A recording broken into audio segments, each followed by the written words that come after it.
시편 138편을 읽고 묵상하며 하나님을 향한 열정에 대해 생각해 보겠습니다.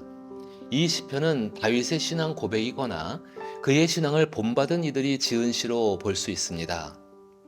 시인은 시편 138편 1절에서 하나님에 대한 열정을 선언합니다. 내가 전심으로 주께 감사하며 신들 앞에서 주께 찬송하리이다. 시인은 내가 전심으로, 즉 마음에서 우러나는 모든 것을 다해 주께 감사한다고 표현합니다. 여기서 신들은 가나안의 우상이 아니라 세상에서 신처럼 여겨지는 권력자들, 즉 하나님을 인정하지 않는 강력한 권세를 의미합니다. 이런 시인이 하나님을 두려워하지 않는 권력 속에 살고 있음을 말합니다. 시인은 그 상황 속에서 전심을 다해 하나님을 인정하는 삶을 살고자 합니다. 이처럼 1절은 하나님에 대한 시인의 열정을 나타내고 있습니다. 2절과 3절은 예배 중 하나님에 대한 열정을 나타냅니다. 2절에서는 주의 성전을 향하여 예배하며 라는 표현을 통해 공적인 예배에 참여하고 이를 통해 하나님께 감사를 드리며 말씀을 듣는 모습을 설명합니다. 3절에서는 기도하는 장면이 이어집니다. 이 표현은 우리가 주일에 공식적으로 드리는 예배에 참여하여 말씀을 듣고 감사하며 찬양하고 기도하는 것과 같습니다. 또한 하나님의 은혜를 얻는 두 가지 방편인 말씀과 기도도 동일합니다.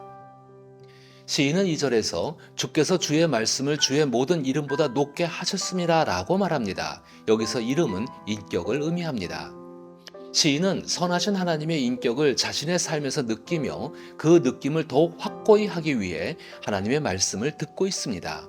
막연한 하나님의 느낌을 주의 말씀을 통해 구체적이고 분명하게 확신하게 되는 것입니다.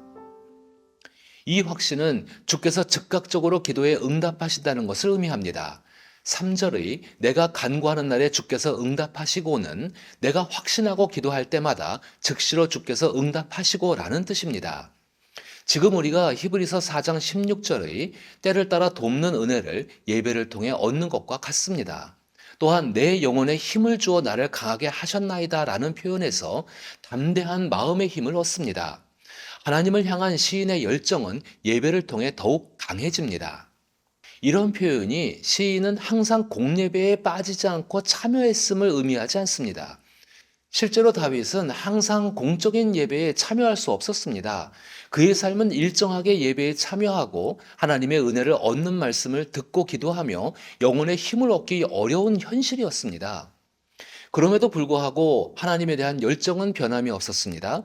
고난으로 성전에서 멀리 떨어져 있거나 전쟁터에서 안식일을 맞이할 때에도 성전에 가지 못했지만 하나님을 향한 열정은 여전히 같았습니다. 예배는 하나님에 대한 열정에서 시작됩니다. 하나님께 드리는 예배는 이러한 열정을 가진 사람에게 귀하고 필요합니다. 그러나 하나님을 향한 열정과 예배를 드리려는 열정은 구분되어야 합니다. 종교적 가르침은 예배를 통해 하나님을 향한 열정을 표현하고 불러일으키라고 말합니다. 이는 예배를 드리자고 하는 열정입니다.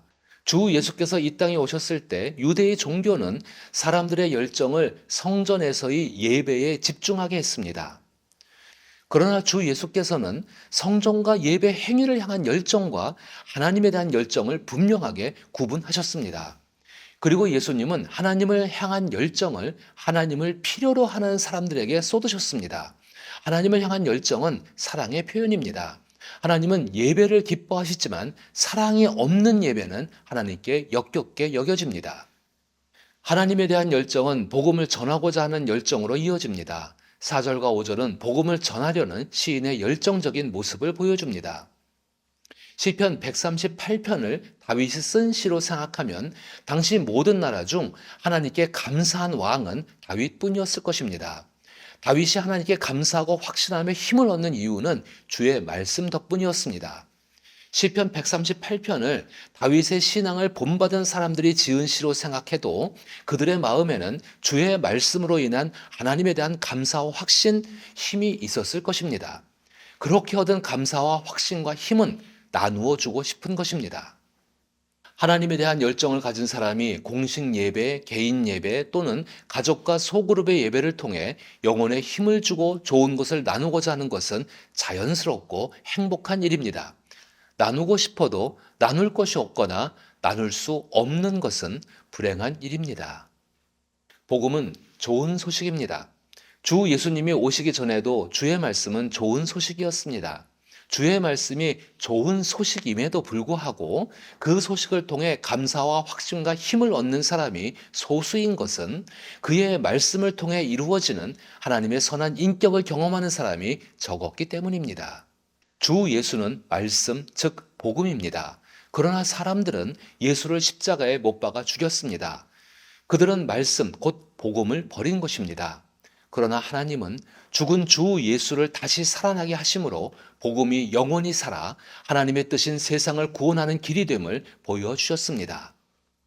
주 예수께서 하늘로 올라가신 후 약속대로 성령께서 오셔서 복음의 기쁨을 마음에 느끼게 하셨습니다. 말씀의 은혜를 경험한 사람들은 복음을 전하는 열정으로 가득 차게 되었습니다. 이것은 창조주 하나님께서 하시는 생명을 위한 자연스러운 일입니다. 이런 면에서 전도와 선교의 이유를 깊이 생각해야 합니다. 교세 확장과 교회의 양적 성장, 더 큰 사역을 위해 복음을 전해야 한다는 잘못된 가르침을 버려야 합니다. 이는 성령을 회방하는 행위입니다. 6절과 7절은 시인이 자신의 삶에서 느끼는 하나님에 대한 열정을 보여줍니다. 예배는 신앙의 행위입니다. 예배자의 신앙은 자신이 하나님 안에 있음을 확신하는 것입니다.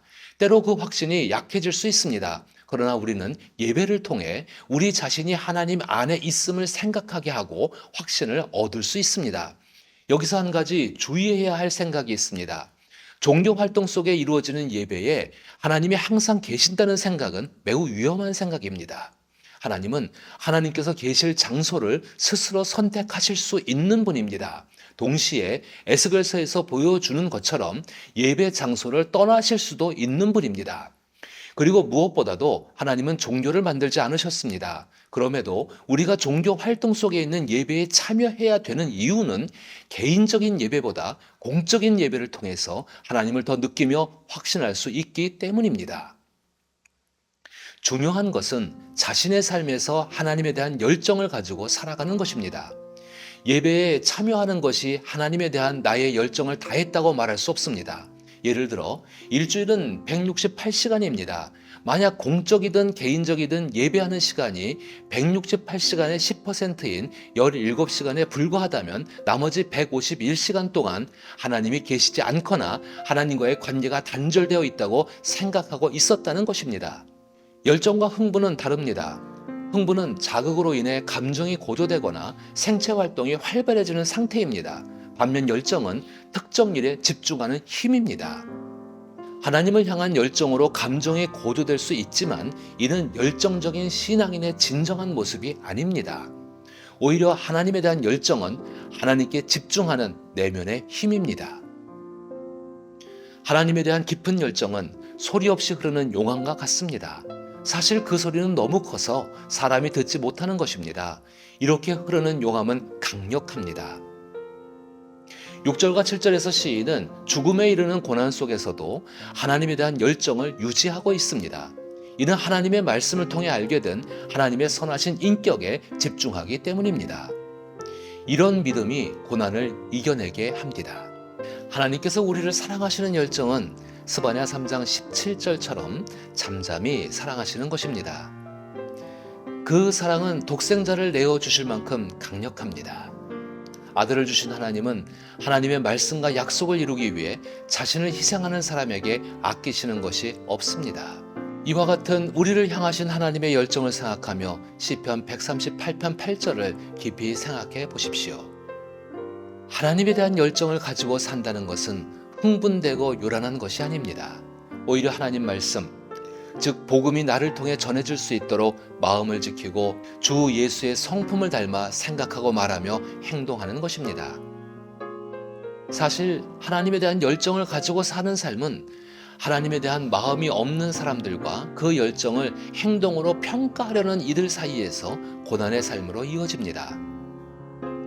그래서 어제보다 오늘이 더 힘들 수 있습니다.